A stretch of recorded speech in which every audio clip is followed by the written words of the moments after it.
Hi, I'm Pete, and welcome to Just a Few Acres Farm. It's been a week and a half since I posted. That's an awfully long time, but we haven't been sitting around. Hillary and I have been very busy. First of all, it's hot today. Hot and humid, heat advisory. That seems to be the name of the game this summer, and we were through the heat for the past week. And the bulls know that it's getting to be that time when breeding season starts. Hi, Orden. Look at this. The drainage project is done. Hillary and I busted our humps and worked on it every day, put in at least one lateral every day. I think in total we laid about 1,400 feet of corrugated drain tile, backfilled it all with stone, and did something special for the drains along the two barns. This is called a curtain drain, and it runs I call it an eyebrow, I don't know why, but it runs all the way along the eaves of this barn. A curtain drain stops, catches, and drains water that comes off of a slope, and you see we have a good slope here. The eaves of the barn are up there. This is all gravel fill that the slope is made of, so most of it's perking into the ground, the water that comes off the roof. But this drain is designed to stop it before it enters the field. It's about 3 feet deep. It's filled with stone. It's got a perforated pipe and fabric toward the bottom of the trench. And then, as a true curtain drain, it has to be higher on the downhill side of the trench. So I'm building this up with earth when I get to grading this whole lot off. And that'll make a positive stop for the water that comes off the roof. The next step on this project is just to wait. Mother Nature is going to rain and settle all of the trenches and everything that I've made a mess of here. And then come October, November, after it gets rained on quite a bit, I'll come through and grade this all and eliminate any low spots that I've got in the middle. Let's go down and look at the outlet.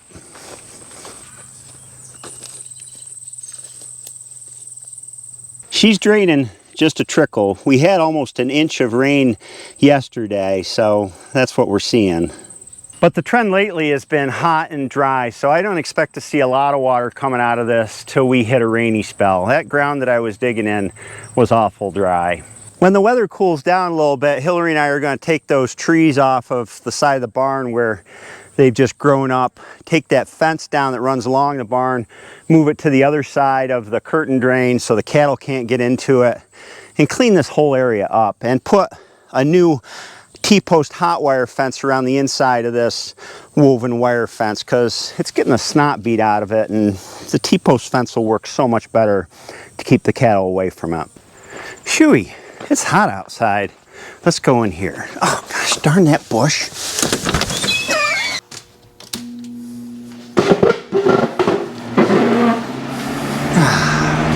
This is my secret weapon for hot weather. Sitting in front of the box fan.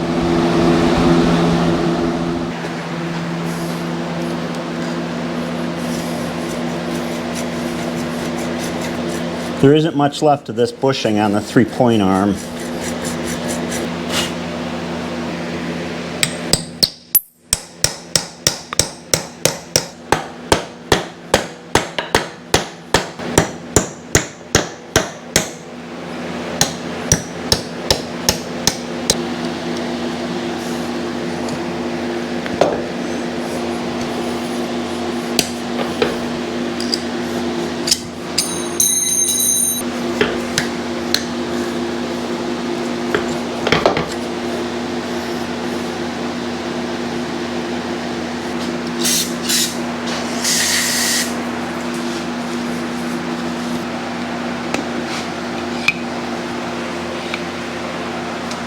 On a farm you have chores, things that got to be done at a certain time. Feeding the animals, making hay, sending animals to the butcher.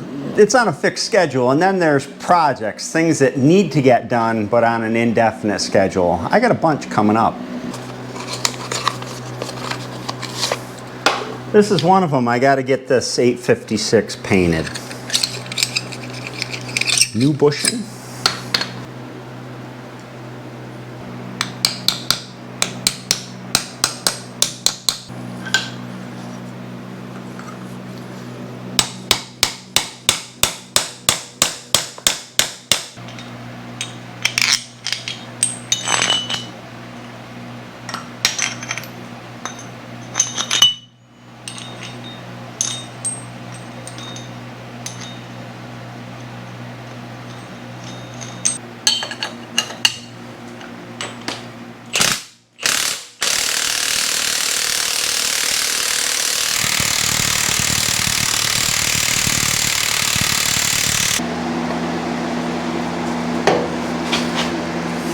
Wow, that really shrunk the bushing. That may work to my advantage because I got a belled end on this where this is worn but this is not over the years. So if I'm careful with a file,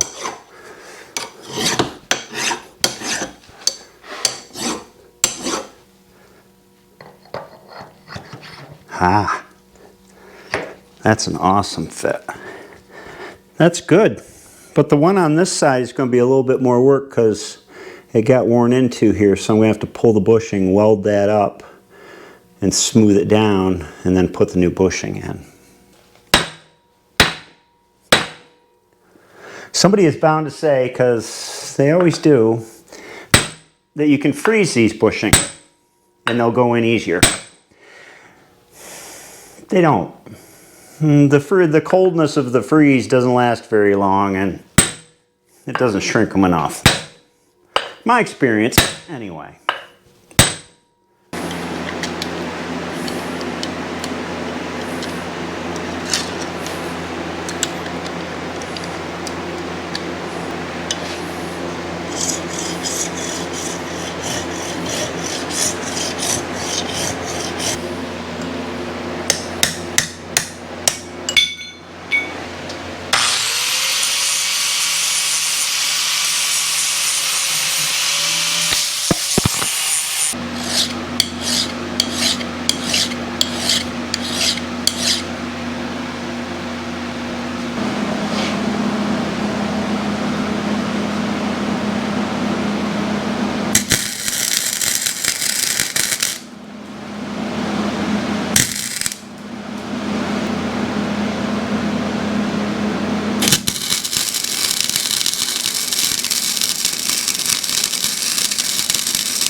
That's much better. It's got a little pitting in it, but that's normal for casting, so it looks alright.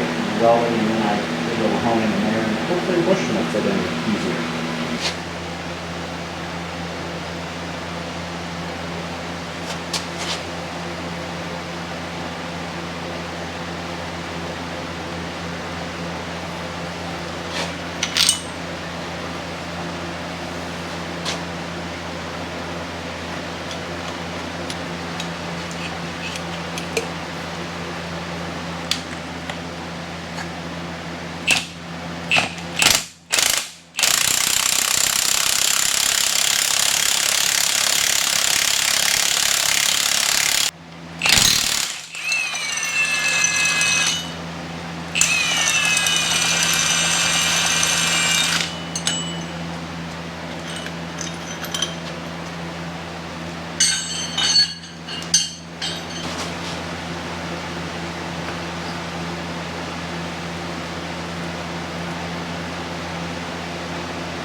That's it. All done. All set. After many, many little jobs I've been picking away at, this tractor's finally ready to do final cleaning and paint, which will be happening, who knows, next week, the week after, soon. When it gets this hot out, I like to hide in the shop with just the fan. We worked outside all during the heat last week getting the drainage done, and I need a little bit of a break. Patty, you're fine. You got lots to eat. Ah, jeez.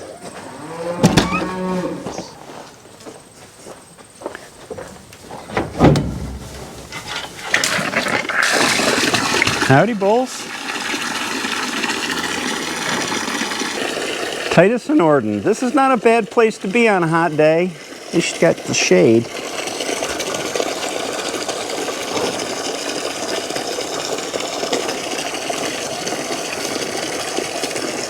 Hey, bud.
get your chores done out in the field? Yeah, it's super hot out there for... I saw you. I checked on you with the drone. You were harassing me with the drone. You look See what flushed. I got to put up with? Ezra knows enough to stay out of the sun when it gets this hot. Yeah, I think he was sleeping under one of the tractors in the pole barn. No. Heard any good jokes lately? No, I haven't. Aside from getting the Farmall 856 painted, I also got to mow around fence lines this time of year. I got more fields to clip, second cutting hay in the next window. I'm going to do the next weather window, and I have one more special project, and it is this.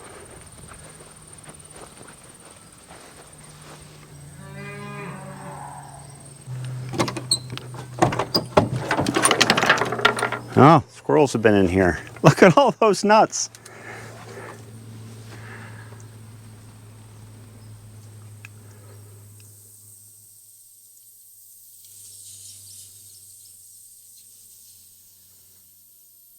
Odometer says 13,529 miles, and I think it's accurate. This is a 1955 R172 International truck, rated at about 19,000 pounds, I think, gross vehicle weight. This Mack Bulldog is a nice touch.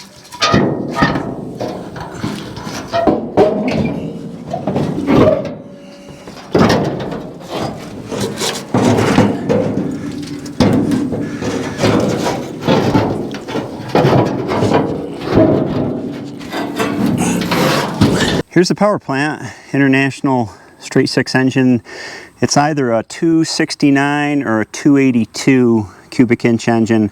I think it might be the 282 because the nameplate says that it's 130 gross horsepower. And it's all original. Oh geez, squirrels gotten down the carburetor, dropped nuts in there. Yep. Look at what kind of condition this thing is in though. I mean, there is no rot, frame rails, even the fuel tank, some of the paint and galvanizing is still on it. Up here at the door sills, bottom of the door panels are solid. Bottom of the doors, just nuts, that's all. This is all solid. I've been rumbling about this truck for a couple of years, dragging it over to my place, getting the engine running. It's a cream puff. The history on this truck was it was bought new by a guy that traveled around to fairs and cooked chicken. It had a refrigerated box on the back of it. He would just use it in the summer, and then in the winter it parked inside. It was downstate from here. My dad bought it in, must have been the 1990s, maybe the late 80s, and used it for his catering business. He did the same thing. He rarely used it. He didn't drive it on the road at all, just used a refrigerated box and parked it over in the old pole barn when he wasn't using it. It's only been outside for the last 10 years ago as we needed space in the barn. So it's a cream puff. It's in really good shape, low mileage. I think the engine's probably good to go with a little bit of tinkering. We'll find out. I'm going to pull it over here and it'll be fun. I'm finally going to get around to it soon, within the next month, during the summer, maybe before winter. You know how it goes. What would I do with that truck if I got it running and driving down the road? And I have a title and all that paperwork. I don't know what I would do with it. It's too unwieldy to make a farm truck like to go take to the farmer's market. It's too congested at the farmer's market. It would be really difficult to load. So that's not what I would use it for. I don't know what I would use it for. You tell me. I think it would look nice with a nice wood flatbed on the back of it. I'd probably keep it original because that's kind of my style. I don't know. To close out this video, I sometimes take breaks off of YouTube. YouTube's not the easiest place for me to be sometimes. The whole environment just gets to me. So when that happens, I take a break. And I watch channels on YouTube that inspire me to make better videos, because that's kind of a thing creatively, you know, to figure out new ways or directions to go with the channel. I've been watching a lot of true crime for a couple years, and the reason I like true crime is because it's all about telling the story, getting to know the characters in the story and their interaction. And I watch a lot of murder cases, what the motive is for the murder and how the police found who did it and how the evidence trail works. I love that stuff because it's pure storytelling. I only watch the channels where it's a real person and it's not flashy or real sensationalized. It's a person telling a story. Right now I watch a lot of Coffee House Crime.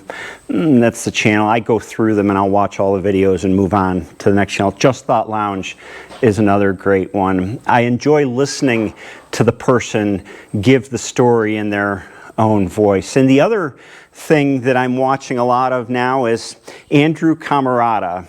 He has an excavating business downstate from me, down in the Catskills, and he is completely the opposite. The amazing thing about Andrew is he can make a video that's an hour and a half long and he barely talks during it. He has this wonderful gift of telling a story without words that I really admire, and I wish that I could do better. And that's one of the reasons I watch him. The other thing I admire about Andrew is he does things his way. Gordon.